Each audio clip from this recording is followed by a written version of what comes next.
Been in and out of alcoholism all my life, since about 13.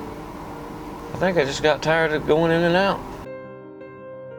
I had, 8 years clean one time, a little over 8 years. Had 4 years clean one time, a year and a half. A lot of 6 months and 4 months and stuff like that, but just too old to do it anymore. And then I came out of the ashes. I was only gonna stay a couple of days, but I felt God's got me here for a reason, and I'm gonna stick around. The library there at Out of the Ashes is pretty good. I've read several books that have helped me get closer, but I think it's more just the quiet time and being still enough to hear Him.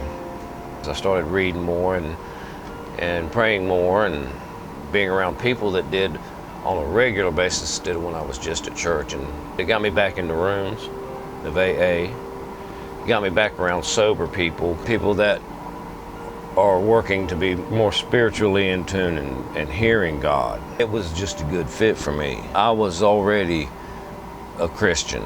You don't want to turn somebody off from recovery because they don't believe. In my experience, most people that come in the rooms do come to believe, but it's a lot easier to be more open with it when you're talking about recovery, when you're in a situation that is faith-based.